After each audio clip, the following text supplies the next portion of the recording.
TTR ticket പരിശോധിക്കുന്നതിനായി ഒരു ബോഗിയിലേക്ക് എത്തി. ആ സമയത്തായിരുന്നു അസ്വാഭാവികമായ രീതിയിൽ രൂക്ഷഗന്ധം അനുഭവപ്പെട്ടത്.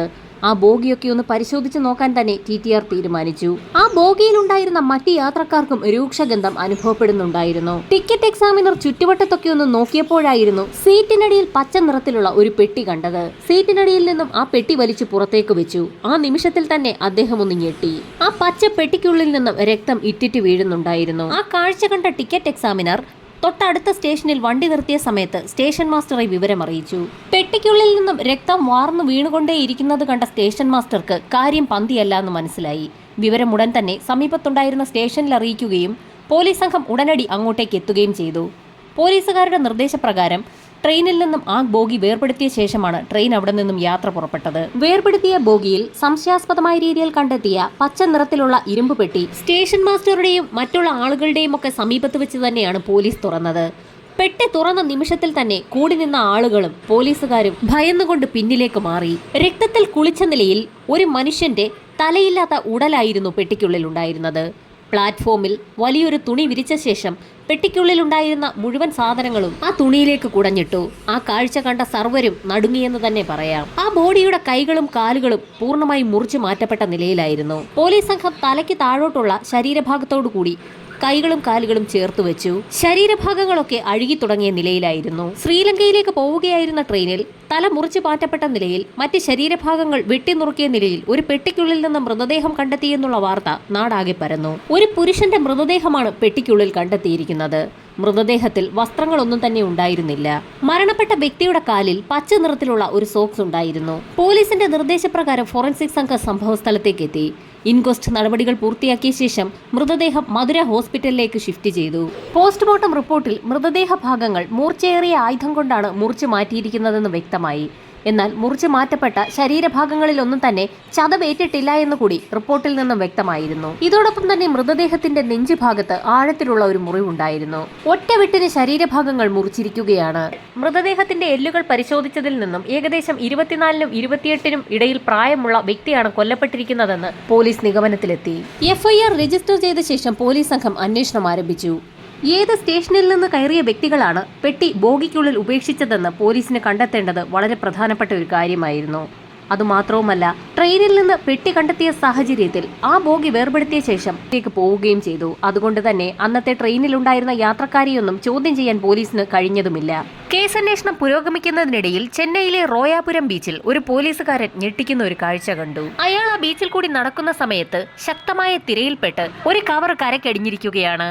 ആ കവർ കണ്ടപ്പോൾ തന്നെ പോലീസുകാരൻ അതിനടുത്തേക്ക് എത്തുകയും അത് തുറന്നു നോക്കുകയും ചെയ്തു. നടുക്കുന്ന ഒരു കാഴ്ചയായിരുന്നു അതിൽ കണ്ടത്. ഒരു മനുഷ്യന്റെ തലയായിരുന്നു ആ കവറിനുള്ളിൽ ഉണ്ടായിരുന്നത്.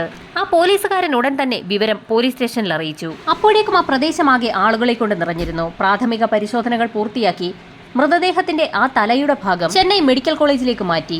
ഈ സമയത്ത് മധുര ഡിസ്ട്രിക്ട് ഹെഡ്ക്വാർട്ടേഴ്സിൽ 2 ദിവസം മുൻപ് ലഭിച്ച മൃതദേഹ ഭാഗങ്ങളെക്കുറിച്ചുള്ള ഇൻഫർമേഷൻ ചെന്നൈയിലും എത്തിയിരുന്നു. ആ വിവരം അറിയാവുന്ന ഹെഡ്ക്വാർട്ടേഴ്സിലെ ഉദ്യോഗസ്ഥർ മധുരയിൽ നിന്നും ട്രെയിനിനുള്ളിൽ നിന്ന് ലഭിച്ച മൃതദേഹ ഭാഗങ്ങൾ ചെന്നൈയിലേക്ക് കൊണ്ടുവരാൻ നിർദ്ദേശം നൽകി. ആ മൃതദേഹ അവശിഷ്ടങ്ങളുടെ ഭാഗമായ തലയാണോ ലഭിച്ചിരിക്കുന്നതെന്ന് മനസ്സിലാക്കുന്നതിന് വേണ്ടി ചെന്നൈ മെഡിക്കൽ കോളേജിലെ വിദഗ്ധരടങ്ങുന്ന ഡോക്ടർ സംഘം പരിശോധന ആരംഭിച്ചു. ഡോക്ടർമാരുടെ വിശദമായ പരിശോധനയിൽ ഒരേ വ്യക്തിയുടേത് തന്നെയാണ് ആ തലയും ഉടലുമെന്ന് വ്യക്തമായി. കടപ്പുറത്തടിഞ്ഞ തലയുടെ ഭാഗം ഉൾപ്പെടുന്ന കവറിനുള്ളിൽ നിന്നും ബ്രൗൺ നിറത്തിലെ ഒരു ഷർട്ടും പോലീസിന് ലഭിച്ചു. അത് തൊണ്ടി മുതലായി കസ്റ്റഡിയിൽ ശേഖരിക്കുകയും ചെയ്തു. ചെന്നൈ മെഡിക്കൽ കോളേജിലെ ഡോക്ടർ KC ജോസഫും CP ഗോപാലകൃഷ്ണനും ചേർന്നായിരുന്നു പോസ്റ്റ്മോർട്ടം നടത്തിയത്.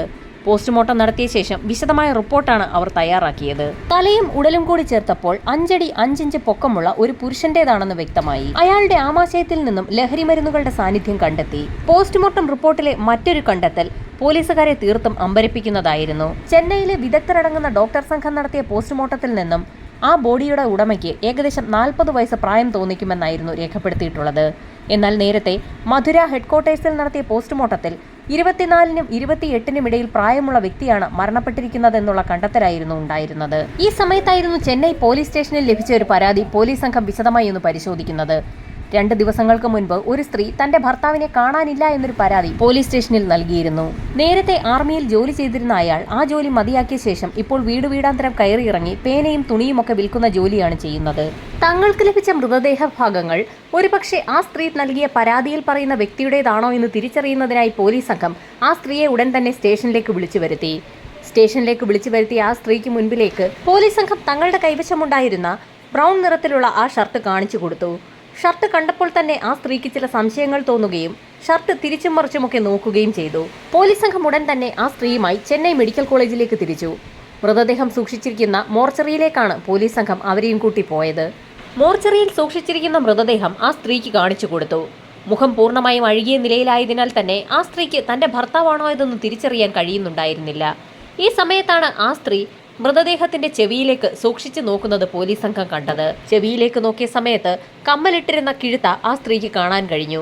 അതിൽ നിന്നും അത് തന്റെ ഭർത്താവ് തന്നെയാണെന്ന് ആ സ്ത്രീ പോലീസിന് മുൻപാകെ മൊഴി നൽകി. മൃതദേഹത്തിന്റെ അരഭാഗത്ത് കെട്ടിയിരുന്ന ചരട്, കാലിലുണ്ടായിരുന്ന പച്ച നിറത്തിലുള്ള സോക്സ് ഇവയെല്ലാം പോലീസ് സംഘം കസ്റ്റഡിയിൽ സൂക്ഷിച്ചിരുന്നു.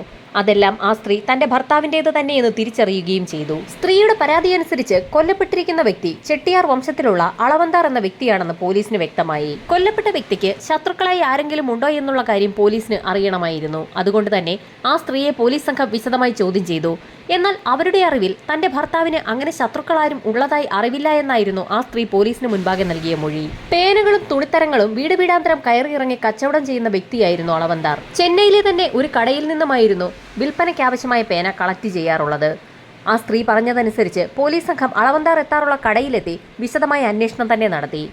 അയാൾ അവിടെ എത്തി പേന മൊത്തമായും ചില്ലറയായും വാങ്ങാറുണ്ടെന്നും അത് കച്ചവടം ചെയ്യാറുണ്ടായിരുന്നു എന്നും അവിടെയുള്ള ജീവനക്കാർ പോലീസിന് മൊഴി നൽകി. അയാളുടെ മൃതദേഹം ട്രെയിനിൽ നിന്ന് കണ്ടെത്തുന്നതിന് ഏകദേശം 2-3 ദിവസം മുൻപ് അയാൾ ആ കടയിൽ ചെന്നിരുന്നു. ആ സമയത്ത് ദേവകി മേനോൻ എന്നൊരു സ്ത്രീയുമായി കുറെ നേരം സംസാരിച്ച് നിന്നിരുന്നു എന്നും ജീവനക്കാർ പോലീസിന് മൊഴി നൽകി. ഇത്രയും കാര്യങ്ങൾ പോലീസിനോട് പറഞ്ഞ ശേഷം ജീവനക്കാരിൽ ഒരാൾ ചിരിക്കുന്നത് പോലീസിന്റെ ശ്രദ്ധയിൽപ്പെട്ടു. അയാളുടെ ചിരി അത്ര ശരിയല്ല എന്ന് തോന്നിയ പോലീസ് സംഘം ആ ചിരിയുടെ അർത്ഥം എന്താണെന്ന് ചോദിക്കുകയും ചെയ്തു. അളവന്താറിന് പേനയും തുണിത്തരങ്ങളും വിൽക്കാൻ ചെല്ലുന്ന വീടുകളിൽ സ്ത്രീകളുമായൊക്കെ ബന്ധമുണ്ടായിരുന്നു. അതത്ര നല്ല രീതിയിലുള്ള ബന്ധമല്ലായിരുന്നു എന്നും ജീവനക്കാർ പോലീസിന് മൊഴി നൽകി. ജീവനക്കാർ പോലീസുകാരുമായി സംസാരിക്കുന്ന സമയത്തായിരുന്നു ആ കടയുടെ ഉടമ അവിടേക്ക് എത്തിയത്. ശരിക്കും ഞെട്ടിക്കുന്ന ചില കാര്യങ്ങൾ കടയുടമയിൽ നിന്നും പോലീസിന് ലഭിച്ചു. അളവന്താർ എന്ന വ്യക്തി ഏതാനും ദിവസങ്ങൾക്ക് മുൻപാണ് അവസാനമായി ആ കടയിലെത്തിയത്. അവരെല്ലാവരും അയാളെ അവസാനമായി കാണുന്നത് ദേവകി മേനോൻ എന്ന സ്ത്രീയുമായി അയാൾ സംസാരിച്ചു നിൽക്കുന്ന കാഴ്ചയാണ്. കുറെ ദിവസങ്ങളായി അയാളെ കടയിലേക്ക് കാണാത്ത സാഹചര്യത്തിൽ കടയുടമ ദേവകി മേനോന്റെ വീട്ടിൽ ചെന്ന് ഒരു അന്വേഷണം നടത്തി. ആ സ്ത്രീ അവിടെ നിന്ന് വീടൊഴിഞ്ഞ് ബോംബെയിലേക്ക് പോയി എന്നായിരുന്നു വീട്ടുടമസ്ഥൻ പറഞ്ഞത്. അത് കേട്ട കടയുടമ വീട്ടുടമസ്ഥന്റെ കയ്യിൽ നിന്ന് താക്കോൽ വാങ്ങിയ ശേഷം ദേവകി മേനോന്റെ വീട് ഒന്ന് തുറന്നു പരിശോധിച്ചു. ആ വീടിനുള്ളിലെ ഭിത്തിയിൽ രക്തക്കറ കണ്ടു എന്നുകൂടി അയാൾ പോലീസിന് മൊഴി നൽകി. പോലീസ് സംഘം ഉടൻ തന്നെ കടയുടമയും കൂട്ടി ദേവകി മേനോൻ താമസിച്ചിരുന്ന വാടക വീട്ടിലേക്ക് എത്തി. റോയാപുരം എന്ന സ്ഥലത്താണ് ദേവകി മേനോന്റെ വാടക വീട്. ഈ സമയത്താണ് പോലീസുകാർ ഒരു കാര്യം ഓർത്തത്. നേരത്തെ കൊല്ലപ്പെട്ട വ്യക്തിയുടെ തലയുടെ ഭാഗം ലഭിച്ചത് റോയാപുരത്തെ ബീച്ചിന്റെ സൈഡിൽ നിന്നായിരുന്നു. പോലീസ് സംഘത്തിന് ആകെ സംശയമായി. കടയുടമ പറഞ്ഞ ദേവകി മേനോന്റെ വാടക വീട്ടിലെത്തിയ പോലീസ് സംഘം മുറി തുറന്ന് പരിശോധന നടത്തി. ആ സമയത്ത് വീടിനുള്ളിലെ ഭിത്തിയിൽ പറ്റിപ്പിടിച്ചിരിക്കുന്ന രക്തക്കറ പോലീസിന്റെ ശ്രദ്ധയിൽപ്പെട്ടു. വീടിനകമാകെ പരിശോധന നടത്തിയതിൽ നിന്നും അളവന്താർ എന്ന വ്യക്തി ദേവകി മേനോന് വിറ്റ പേനകളുടെ ഒരു വലിയ ശേഖരം തന്നെ കണ്ടെത്തി. അവരിരുവരും തമ്മിൽ നല്ല അടുപ്പത്തിലായിരുന്നു എന്നും പലതവണ ഒരുപാട് സമയം സംസാരിച്ചു നിൽക്കുന്ന കാഴ്ച കണ്ടിട്ടുണ്ട് എന്നും വീട്ടുടമസ്ഥനും കടയുടമസ്ഥനും പോലീസിന് മൊഴി നൽകി. ഇനി കഥ മുൻപോട്ട് പോകണമെങ്കിൽ പോലീസിന് ദേവകി മേനോനെ കസ്റ്റഡിയിലെടുക്കേണ്ടത് അനിവാര്യമായിരുന്നു. വാടക വീട് ഒഴിഞ്ഞ ശേഷം ദേവകി മേനോൻ ബോംബെയിലേക്കാണ് പോയിരിക്കുന്നതെന്ന് വീട്ടുടമസ്ഥനിൽ നിന്ന് മനസ്സിലാക്കിയ പോലീസ് സംഘം നേരെ ബോംബെയിലേക്ക് തിരിച്ചു. അവിടെ എത്തി ഒരു തിരച്ചിൽ നടത്തിയ ശേഷം ദേവകി മേനോനെയും ഭർത്താവ് പ്രഭാകരനെയും പോലീസ് കണ്ടെത്തി. ചോദ്യം ചെയ്യൽ ആരംഭിച്ചപ്പോൾ തന്നെ ദേവകി മേനോൻ പല സത്യങ്ങളും പോലീസിനോട് തുറന്നു പറഞ്ഞു. ധാരാളം എഴുതുന്ന സ്വഭാവക്കാരിയായിരുന്നു ദേവകി മേനോൻ. അതുകൊണ്ട് തന്നെ സ്ഥിരമായി പേന വാങ്ങുന്നതിനായി അളവന്താർ ജോലി ചെയ്തിരുന്ന ആ പേന കമ്പനിയിൽ അവരെത്താറുണ്ടായിരുന്നു. കുറെ അധികം എഴുതുന്നതിന് കൈകൾക്ക് ഏറ്റവും ഉചിതമായ പേന ഇതാണെന്ന് പറഞ്ഞുകൊണ്ട് പല പ്രാവശ്യവും പേനകൾ പരിചയപ്പെടുത്തി കൊടുത്തിരുന്നത് അളവന്താറായിരുന്നു. അങ്ങനെയായിരുന്നു അവർ തമ്മിൽ പരിചയം തുടങ്ങിയത്. കടയിൽ വെച്ച് ഒരുപാട് സമയം അവർ തമ്മിൽ സംസാരിക്കാറുണ്ടായിരുന്നു. പലപ്പോഴും കടയിൽ നിന്ന് ഇരുവരും ഒരുമിച്ചാണ് പുറത്തേക്ക് പോകുന്നതും. അവരിരുവരും സംസാരിച്ച് ദേവകി മേനോൻ താമസിക്കുന്ന സ്ഥലത്ത് വരെ എത്തും. മണിക്കൂറുകളോളം ആ വീടിന്റെ വാതിൽക്കൽ നിന്നും അവർ സംസാരിക്കാറുണ്ടെന്നും അയൽവാസികൾ മൊഴി നൽകി. അങ്ങനെ കുറെ നാളുകൾക്ക് ശേഷം ദേവകി മേനോൻ മലയാളിയായ പ്രഭാകരൻ എന്ന വ്യക്തിയെ വിവാഹം കഴിച്ചു. വിവാഹശേഷം റോയാപുരത്തുള്ള പുതിയ വാടക വീട്ടിലേക്ക് അവർ മാറുകയും ചെയ്തു. നേരത്തെ ദേവകി മേനോനൊപ്പം സംസാരിച്ചുകൊണ്ട് അവർ ആദ്യം താമസിച്ചിരുന്ന വാടക വീട്ടിലായിരുന്നു അളവന്താർ എത്തിയിരുന്നത്. അവർ പുതിയതായി താമസം മാറിയ വീട്ടിലേക്കും അളവന്താർ എത്തുമെന്ന് ഭയം തോന്നിയതോടുകൂടി ദേവകി മേനോൻ അയാളോട് പഴയ കാര്യങ്ങളൊക്കെ മതിയാക്കാൻ ആവശ്യപ്പെട്ടു. എന്നാൽ ഒരുപാട് സ്ത്രീകളുമായി ബന്ധമുണ്ടായിരുന്ന അളവന്താർ ദേവകി മേനോനെ ഒഴിവാക്കുന്ന കാര്യത്തിൽ എന്തോ ഒരു മടി കാണിച്ചു. വിവാഹം കഴിഞ്ഞതോടുകൂടി ദേവകി മേനോൻ അളവന്താറിനോട് സംസാരിക്കുന്നതൊക്കെ കുറച്ചു. പേന വാങ്ങുന്നതിനായി കടയിലെത്തിയാൽ അവർ അധികം മിണ്ടാത്തത് പതിവായി. എന്നാൽ അളവന്താറാകട്ടെ ദേവകി മേനോനെ വിടാതെ പിന്തുടർന്നു. ആ സ്ത്രീ കടയിൽ നിന്ന് പുറത്തിറങ്ങുന്ന സമയത്ത് പതിവ് പോലെ തന്നെ അളവന്താർ അവരുടെ പുറകെ നടന്നു തുടങ്ങും. അത് ശരിയല്ല എന്നും അത് പറ്റില്ല എന്നും ഇനി അങ്ങോട്ട് അത് ആവർത്തിക്കരുതെന്നും ദേവകി മേനോൻ പറഞ്ഞെങ്കിൽ പോലും അളവന്താർ അത് കാര്യമാക്കിയില്ല. ദേവകി മേനോൻ അപ്പോഴേക്കും അളവന്താറിന്റെ മനസ്സിൽ കുടിയേറി കഴിഞ്ഞിരുന്നു. അയാൾക്ക് ഭാര്യയുള്ള കാര്യം പോലും അയാൾ മറന്നുപോയി. അളവന്താറിന്റെ ശല്യം സഹിക്കവയ്യാതായതോടുകൂടി ദേവകി മേനോൻ അക്കാര്യം അവരുടെ ഭർത്താവ് പ്രഭാകരനെ അറിയിച്ചു. അങ്ങനെ ഇരുവരും ചേർന്നായിരുന്നു ആ തീരുമാനത്തിലേക്ക് എത്തിയത്. അളവന്താറിനെ തന്ത്രപൂർവ്വം അവരുടെ വാടക വീട്ടിലേക്ക് വിളിച്ചു വരുത്തി കൊലപ്പെടുത്തിയ ശേഷം ആർക്കും മനസ്സിലാകാത്ത രീതിയിൽ, പോലീസുകാർ കണ്ടുപിടിക്കാത്ത രീതിയിൽ ആ മൃതദേഹം മറവ് ചെയ്യാനായിരുന്നു അവരുടെ തീരുമാനം. വീടാന്തരം കയറിയിറങ്ങി പേനയും വസ്ത്രങ്ങളുമൊക്കെ വിൽക്കുന്ന നിരവധി ആളുകളുണ്ട്. അക്കൂട്ടത്തിൽ അളവന്താർ എന്ന വ്യക്തി ഇല്ലാതായാൽ പോലും ആരും സംശയിക്കുകയില്ല എന്നും കൊലപാതകം നടത്തിയ ശേഷം ബോംബെ പോലെ ഒരു വലിയ നഗരത്തിലേക്ക് താമസം മാറിക്കഴിഞ്ഞാൽ പിന്നെ അവരെ ആരും കണ്ടെത്തുകയില്ല എന്നുമുള്ള കണക്കുകൂട്ടലിലാണ് ദേവകി മേനോനും പ്രഭാകരനും അങ്ങനെ ഒരു തീരുമാനമെടുത്തത്. അങ്ങനെ സംഭവം നടന്ന ദിവസം ദേവകി മേനോൻ കടയിലെത്തി പേന വാങ്ങുകയും അളവന്താറിനോട് സംസാരിക്കുകയും അയാളെ വീട്ടിലേക്ക് ക്ഷണിക്കുകയും ചെയ്തു. ചതി മനസ്സിലാക്കാതെ അളവന്താർ ദേവകിക്കൊപ്പം അവരുടെ വാടക വീട്ടിലേക്ക് എത്തി. വീടിന്റെ വാതിൽ തുറന്ന് അകത്തേക്ക് കയറിയ നിമിഷം തന്നെ മുറിക്കുള്ളിൽ പതുങ്ങി നിന്ന പ്രഭാകരൻ അളവന്താറെ അടിച്ചു വീഴ്ത്തി. അയാളുടെ മരണം ഉറപ്പാക്കിയ ശേഷം മൂർച്ചയേറിയ ആയുധം ഉപയോഗിച്ച് തല കഴുത്തിൽ നിന്നും വേർപെടുത്തിയെടുത്തു.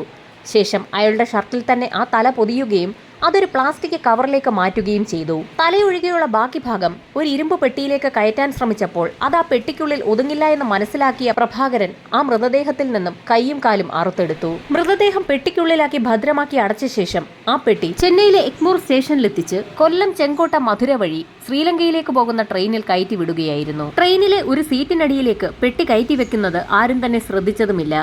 അതിനുശേഷം മൃതദേഹത്തിന്റെ തലഭാഗം കളയുന്നതിനായി റായ്പുരം ബീച്ചിലെത്തിയ ആ ദമ്പതിമാർ ബീച്ചിന് സമീപ പ്രദേശങ്ങളിലൊന്നും ആരുമില്ല എന്ന് മനസ്സിലാക്കിയ ശേഷം ബീച്ചിൽ തന്നെ ഒരു കുഴിയെടുത്ത് മൂടുകയായിരുന്നു. മൃതദേഹത്തിൽ നിന്നും അഴിച്ചുമാറ്റിയ വസ്ത്രങ്ങൾ അധികം ആരുടെയും ശ്രദ്ധയിൽപ്പെടാത്ത, എന്നാൽ ആരും തന്നെ കയറാത്ത വലിയൊരു പാറക്കൂട്ടത്തിനിടയിലേക്ക് തിരികെ വെക്കുകയും ചെയ്തു. ദേവകി മേനോന്റെയും പ്രഭാകരന്റെയും മൊഴിയെടുത്ത പോലീസ് സംഘം അവരുടെ അറസ്റ്റ് രേഖപ്പെടുത്തുകയും കേസന്വേഷണം പൂർത്തിയാക്കി കോടതിയിൽ കേസ് ഫയൽ സമർപ്പിക്കുകയും ചെയ്തു. വലിയ വാദപ്രതിവാദങ്ങൾ തന്നെയാണ് കോടതിയിൽ നടന്നത്. ദേവകി മേനോന്റെ വീട്ടിൽ അളവന്താർ എത്താറുണ്ടായിരുന്നു എന്ന് തെളിയിക്കുന്നതിനാണ് പ്രോസിക്യൂഷന് ആദ്യം കഴിഞ്ഞത്. അതിൽ ഏറ്റവും നിർണായകമായത് ദേവകി മേനോന്റെ വീടിനുള്ളിലെ ഭിത്തിയിൽ നിന്ന് കണ്ടെത്തിയ ഒരു കൈപ്പത്തിയുടെ അടയാളമാണ്.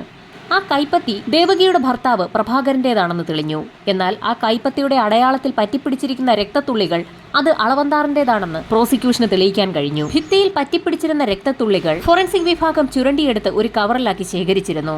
ആ രക്തസാമ്പിളുകൾ പരിശോധനയിൽ അളവന്താറിന്റേത് തന്നെയെന്ന് തെളിഞ്ഞു. അതുമാത്രവുമല്ല, ദേവകി മേനോനും ഭർത്താവും ബോംബെയിൽ താമസിച്ചിരുന്ന വീട്ടിൽ നിന്നും അളവന്താറിന്റെ കൈവശമുണ്ടായിരുന്ന പേനകളും അയാളുടെ റിസ്റ്റ് വാച്ചും കണ്ടെത്താൻ പോലീസിന് കഴിഞ്ഞു. മറ്റൊരു നിർണായക തെളിവ് കൂടി പ്രോസിക്യൂഷൻ കോടതിയിൽ നിരത്തി. അളവന്താർ കൊല്ലപ്പെട്ട സമയത്ത് ദേവകി മേനോൻ ധരിച്ചിരുന്ന വസ്ത്രം ബോംബെയിലെ അവരുടെ വീട്ടിൽ നിന്നും പോലീസ് കണ്ടെത്തിയിരുന്നു. അവർ പോലും അറിയാതെ ആ വസ്ത്രത്തിൽ രക്തത്തുള്ളികളുടെ അംശം പറ്റിപ്പിടിച്ചിട്ടുണ്ടായിരുന്നത് പോലീസ് വളരെ വിദഗ്ധമായി തന്നെ കണ്ടെത്തി. മറ്റൊന്ന് ഒരു ഓട്ടോ ഡ്രൈവറായ ദൃക്സാക്ഷിയായിരുന്നു. പ്രഭാകരനെയും ദേവകിയെയും അന്ന് റോയാപുരം ബീച്ചിൽ കൊണ്ടുവിട്ടത് ഒരു ഓട്ടോ ഡ്രൈവറായിരുന്നു. അയാൾ കോടതിയിലെത്തി മൊഴി നൽകി. അന്ന് പ്രഭാകരന്റെ കൈവശമുണ്ടായിരുന്ന കവർ അയാൾ വ്യക്തമായി തന്നെ കണ്ടിരുന്നതാണ്. അത് അയാൾ തിരിച്ചറിയുകയും ചെയ്തു. ബീച്ചിന്റെ ഒരു വശത്തായിരുന്നു ആ കവർ അന്ന് അവർ കുഴിച്ചിട്ടിരുന്നത്. ശക്തമായ തിര അടിച്ചു കയറിയ സമയത്ത് മണൽത്തിട്ടകൾ മാറിപ്പോവുകയും ആ കവർ തെളിഞ്ഞു വരികയും ചെയ്യുകയായിരുന്നു. അതാണ് പിന്നീട് അതുവഴി നടക്കാൻ പോയ ഒരു പോലീസുകാരന്റെ ശ്രദ്ധയിൽപ്പെട്ടത്. അളവന്താറിന്റെ വസ്ത്രത്തിന്റെ ഭാഗങ്ങളൊക്കെ ബീച്ചിന് സമീപത്തുണ്ടായിരുന്ന പാറക്കൂട്ടങ്ങൾക്കിടയിൽ നിന്നും പ്രഭാകരനെ കൊണ്ട് തന്നെ പോലീസ് സംഘം തെളിവെടുപ്പിന്റെ സമയത്ത് അനവധി ആളുകളുടെ സാന്നിധ്യത്തിൽ കൈയോടെ തന്നെ അവിടെ നിന്ന് എടുപ്പിക്കുകയും ചെയ്തു. നിരവധി തവണ അളവന്താറും ദേവകി മേനോനും തമ്മിൽ സംസാരിക്കുന്നത് കണ്ടിട്ടുണ്ടെന്ന് ദേവകി മേനോൻ നേരത്തെ വാടകയ്ക്ക് താമസിച്ചിരുന്ന വീടിന്റെ ഉടമസ്ഥനും അതുപോലെ തന്നെ അയാൾ ജോലി ചെയ്തിരുന്ന പേന കമ്പനിയിലെ ഉടമസ്ഥനും ജീവനക്കാരുമൊക്കെ കോടതിയിൽ മൊഴി നൽകി. മറ്റൊരു നിർണായകമായ തെളിവ് അളവന്താറിനെ കൊലപ്പെടുത്തുന്നതിനായി പ്രഭാകരൻ ഉപയോഗിച്ചിരുന്നത് ഒരു മലബാർ കത്തിയായിരുന്നു. ആ കത്തി കഴുകി തുടച്ചു മിനുക്കി അവർ ബോംബെക്ക് കൊണ്ടുപോയിരുന്നു. ബോംബെയിലെ അവരുടെ വാടക വീട്ടിൽ നിന്ന് പോലീസ് അത് കണ്ടെടുക്കുകയും ചെയ്തിരുന്നു. ദേവകി മേനോനും പ്രഭാകരനും കത്തി വളരെ വിശദമായി തന്നെ കഴുകി വൃത്തിയാക്കിയിരുന്നു. എങ്കിൽ പോലും അതിന്റെ ഉള്ളിൽ പറ്റിപ്പിടിച്ചിരുന്ന രക്തക്കറ ഫോറൻസിക് സംഘം പരിശോധനയിൽ കണ്ടെത്തുകയും ചെയ്തിരുന്നു. അത് അളവന്താറിന്റേത് തന്നെയാണെന്ന് കോടതിയിൽ പ്രൂവ് ചെയ്യാൻ പ്രോസിക്യൂഷന് സാധിച്ചു. പ്രതിഭാഗം വക്കീൽ വളരെ നിർണായകമായൊരു വാദമാണ് കോടതിയിൽ നടത്തിയത്.